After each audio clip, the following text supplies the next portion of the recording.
अपने विचारों को वश में रखो, क्योंकि यही तुम्हारी वाणी बनेंगे।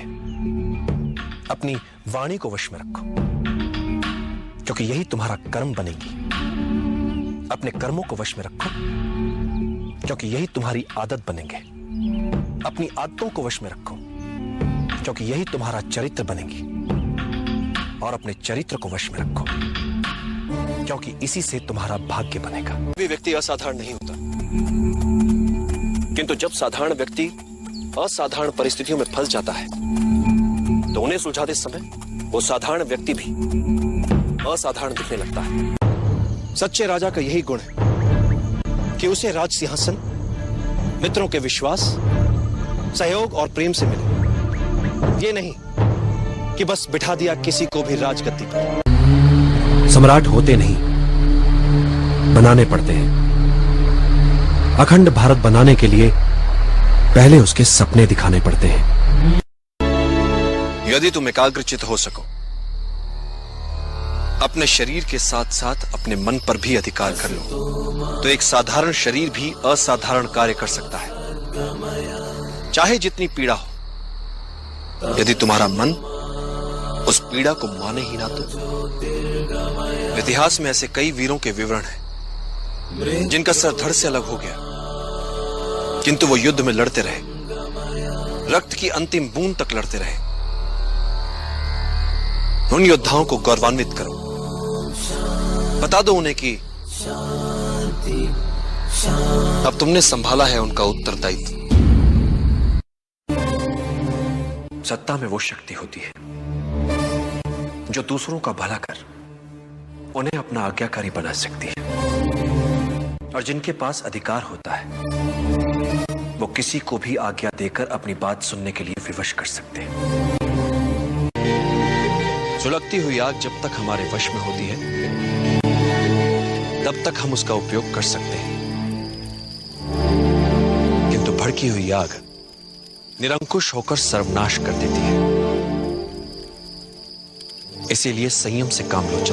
लक्ष्य प्राप्ति के लिए दो मार्ग होते हैं चंद्रगुप्त, एक सरल मार्ग तो दूसरा कठिन। सरल मार्ग सदैव लुभाता है, परंतु लक्ष्य तक पहुंचने से पहले ही भटका देता है।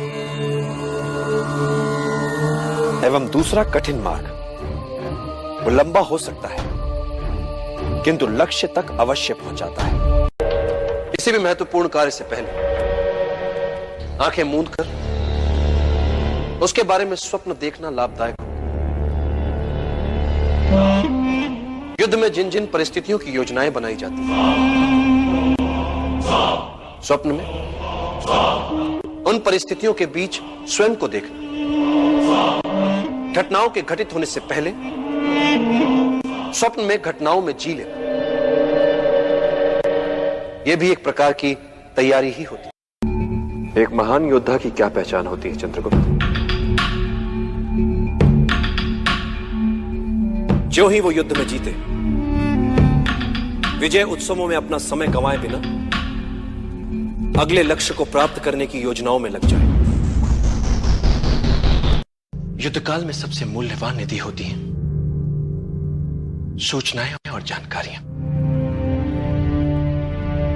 शत्रु पक्ष की सूचनाएं और जानकारियां हमें बहुत कुछ बता सकती हैं,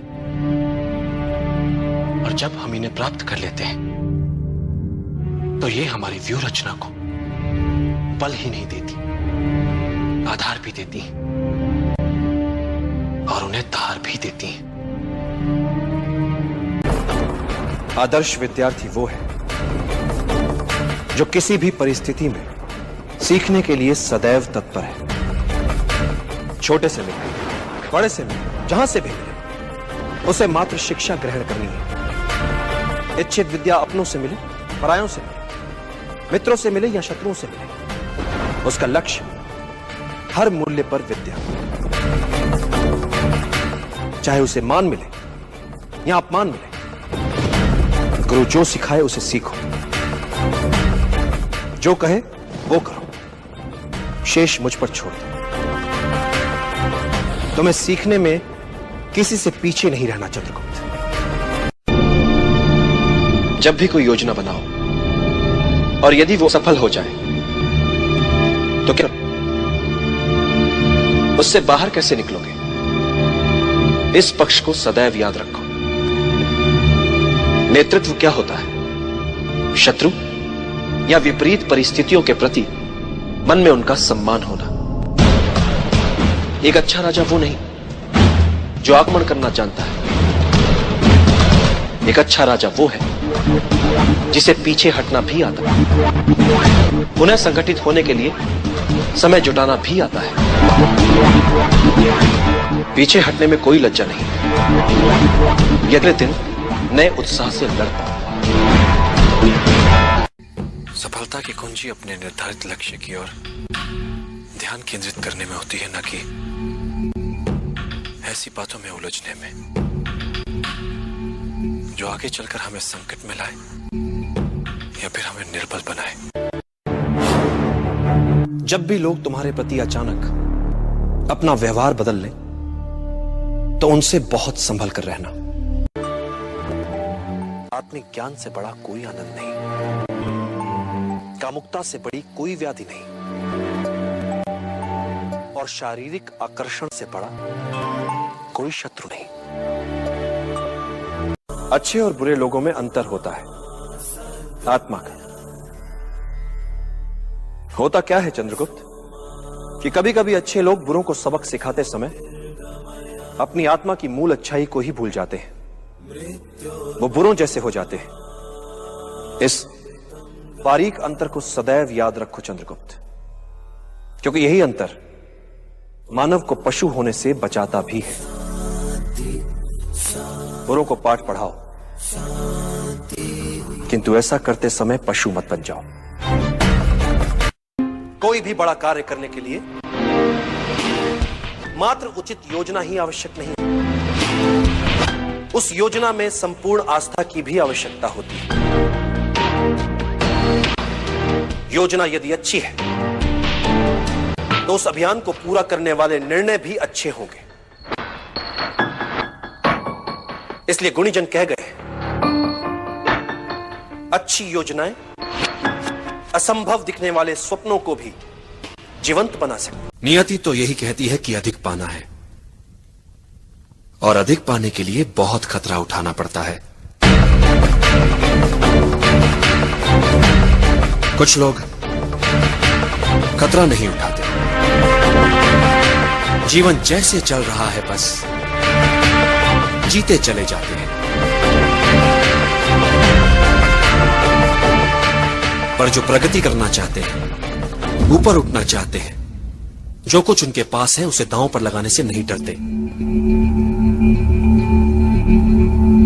संभावना है कि हार जाएं वे, कुछ ना कर पाए वे, पर ये जो कुछ कर दिखाने का प्रयास है यही उन्हें औरों से अलग बनाता है। भले ही वे हार जाएं, पर यह संतोष उनसे कौन छीन सकता है कि उन्होंने कुछ अच्छा कर दिखाने का प्रयास तो किया। मात्र सीखना ही पर्याप्त नहीं है, जो कुछ सीखो उसे अपने रक्त में बसो, क्योंकि तुम्हें सबसे अच्छा बनना है, हर विषय में सर्वश्रेष्ठ। और एक बात, सच्चा योद्धा ना तो शारीरिक बल से बनता है और ना ही अस्त्र शस्त्र के ज्ञान से। सच्चा योद्धा बनता है मात्र अपनी बुद्धि से।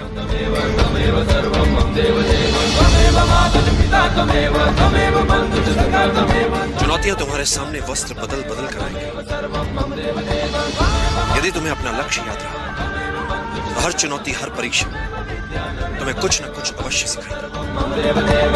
एक निराशावादी को हर अवसर में कठिनाई दिख जाती, और एक आशावादी को हर कठिनाई में एक अवसर दिख जाता। भाग्य के सभी अवसर हमारी आत्मा में सुषुप्त अवस्था में होते हैं। तुम्हें बस उचित समय की प्रतीक्षा करनी। लक्ष्य प्राप्ति के लिए दो मार्ग होते हैं चंद्रगुप्त, एक सरल मार्ग तो दूसरा कठिन। सरल मार्ग सदैव लुभाता है, परंतु लक्ष्य तक पहुंचने से पहले ही भटका देता है।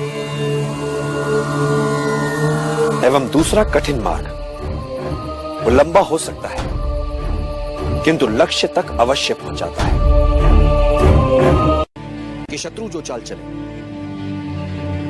उसकी चाल के अनुसार तब तक चलते रहो जब तक उसे विश्वास ना हो जाए कि तुम उसकी चाल में उलझ चुके हो, और जब शत्रु असावधान हो जाए उसे उसी की चाल में उलझाकर मार दो। आचार्य, मुझे ये आप ही ने सिखाया कि युद्ध बल से नहीं बुद्धि से जीतना चाहता है। इसलिए मैं भी पहले कार्विनाथ की कमियों का पता लगाऊंगा और फिर वहां वार करूंगा जहां वार करने से उसे सबसे अधिक चोट लगेगी। मैं जब भी कोई योजना बनाता हूं तो उसकी सफलता को लेकर संशय मेरे मन में भी रहते हैं।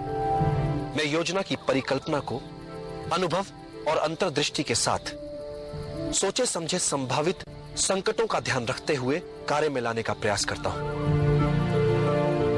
किंतु कार्य की सफलता योजना, भाग्य और अंतरात्मा के स्वर के मिले जुले असर से तय होती है। कार्य की सफलता में इन तीनों की बराबर की भूमिका होती है। यदि तुम्हें सहायता चाहिए तो उसे पैदा भी तुम ही को करना पड़ेगा। कि जिसने जीवन में कभी कोई त्रुटि ही नहीं की उसने भला जीवन से क्या सीखा। हमें ना तो अपने बीते समय को लेकर अनावश्यक रूप से कोड़ना चाहिए और ना ही अपने भविष्य को लेकर अनावश्यक रूप से उत्सुक होना चाहिए। वर्तमान सत्य है, उसी पर पूरा ध्यान केंद्रित होना चाहिए। किंतु कैसे? बीते समय से शक्ति बटोरो और सजग होकर गढ़ो अपना वर्तमान। भविष्य अपने आप संवर जाएगा। सदैव याद रखो, युद्ध कला को मुख्य 5 तत्व नियंत्रित करते हैं। स्वर्ग या भाग्य, धरती या कर्म, सेनापति, संचालन विधि एवं अनुशासन, और इन सबसे ऊपर सबसे महत्वपूर्ण है नैतिक नियम। नैतिक नियम वो नियम होता है जिसमें प्रभाव और विश्वास के कारण प्रजा अपने राजा के प्रति प्रतिबद्ध रहती है। राजा के प्रति यह प्रतिबद्धता एक ऐसा नैतिक जाल होता है जिसमें उलझाकर आप जनता से जो चाहे करवा सकते हैं। आप जनता को आशा के जाल में इस नैतिकता से उलझा सकते हैं, जबकि वास्तविकता में आशा हो ही ना। आप इस नैतिक जाल की सहायता से जनता को आशा ना होते हुए भी यह विश्वास दिला सकते हैं कि आशा है। इस तरह से आप उनके स्वाभिमान को उकसा सकते हैं, उनके आत्माभिमान को उबार सकते हैं कि वे अपने लिए अन्य विकल्पों के होने के उपरांत भी आपके लिए अपने प्राण तक न्यौछावर करने के लिए तत्पर हो जाते हैं। कि बच्चों को पहले 5 वर्ष तक अपने हृदय का टुकड़ा मानकर भरपूर प्रेम देना चाहिए, तो अगले 5 वर्ष उन्हें कड़े अनुशासन में रखना चाहिए, और जब वे 16 वर्ष के हो जाएं, तो उन्हें अपना प्रिय मित्र मान लेना चाहिए। अति बुद्धिमान क्या होता है? सामान्य बुद्धि चातुर्य से कुछ अधिक। संकट में बुद्धिमान नहीं, वो बचेगा जिसमें अनुकूलन की क्षमता अधिक हो, जिसने स्वयं को परिस्थितियों के अनुरूप ढाल लिया हो, वही संकट से बच पाएगा। और यही सार्वभौमिक नियम है। यदि तुम राजा को नियंत्रित ना कर सको तो उस व्यक्ति पर नियंत्रण बनाओ जो राजा के विचारों को नियंत्रित कर सकता है। कोई भी व्यक्ति असाधारण बुद्धिमान नहीं होता। व्यक्ति या तो बुद्धिमान होता है या मूर्ख। असाधारण क्या है इसमें? हम सभी सामान्य मानव हैं, वे भी हम जैसे ही हैं। एक बात सदैव याद रखना इंद्रदत्त, राजनीति के इस खेल में शासक के पास सबसे घातक हथियार शासित की सोचने की शैली को लेकर उसकी समझ होती है। एक सच्चा नायक बल या छल से नहीं, उदाहरण प्रस्तुत करके अपने साथियों का नेतृत्व करता है। युद्ध में शत्रु को असावधान और निश्चिंत करने से बड़ा कोई शस्त्र नहीं होता। इसलिए युद्ध जीतने के लिए युद्ध काल में ही शत्रु को विश्वास दिला दो कि वास्तव में युद्ध वही जीत रहा है। वो निश्चिंत हो जाता है, उसके लड़ने की भूख शांत हो जाती है। ऐसे समय में उस पर आक्रमण कर उसे सदा के लिए धराशायी किया जा सकता है। यदि तुम अपने शत्रु को जानते हो, तुम स्वयं को जानते हो, तो तुम्हें 100 युद्धों के परिणामों से भयभीत होने की आवश्यकता नहीं है। किंतु यदि तुम ना तो स्वयं को जानते हो, ना ही अपने शत्रु को, तो तुम्हें विजय के साथ पराजय के लिए सदैव तत्पर रहना चाहिए। और यदि तुम स्वयं को भी नहीं जानते, शत्रु को भी नहीं जानते, तो तुम्हें हर युद्ध में पराजय का मुख देखना पड़ेगा। हर महान स्वप्न का आरंभ उस व्यक्ति से होता है जो स्वप्न देखता है। किंतु स्वप्न देखने वाले को यह सदैव याद रखना चाहिए कि इच्छा शक्ति और लगन उसके भीतर ही होती है, जो ग्रहों और नक्षत्रों तक पहुंचकर पूरे जगत को बदल सकती है।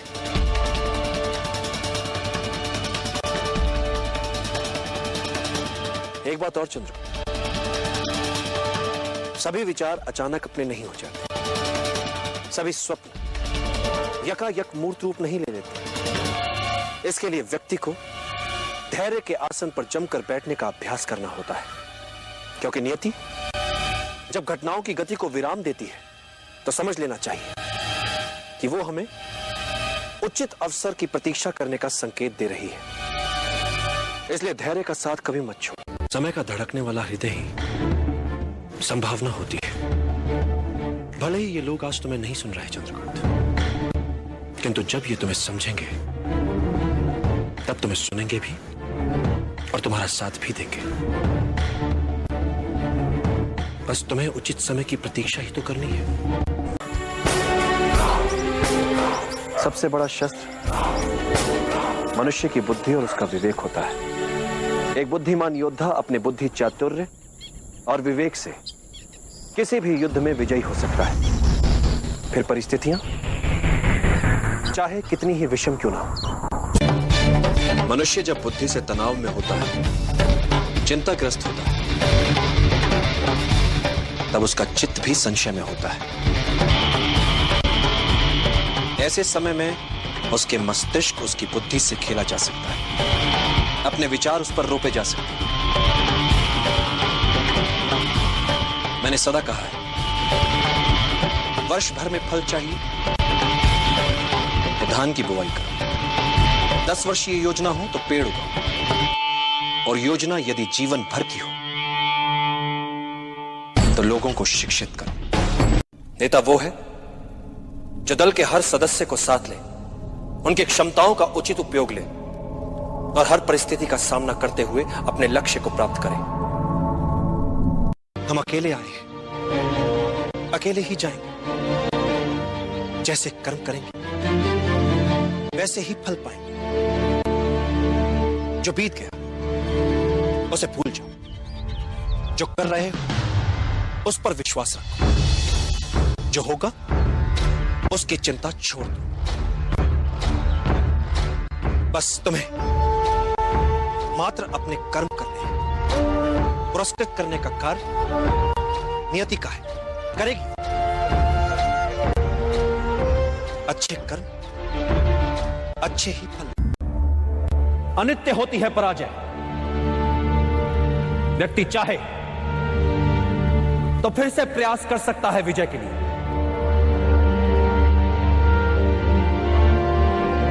जब वो मन से पराजय को स्वीकार करता है तब वो होता है पराजित। कई बार मन से पराजय को स्वीकार करने वालों को, हार से हताश होने वालों को इस बात का पता ही नहीं होता कि जब उन्होंने साहस छोड़ा तब वो विजय के कितने निकट थे। हर पराजय विजय यात्रा के मार्ग में आने वाली एक अनुभव मात्र होती है। ऐसा अनुभव जो हमें कुछ और सिखाता है, हमारी कमियां हमें बताता है, हमें विजय के और निकट ले जाता है।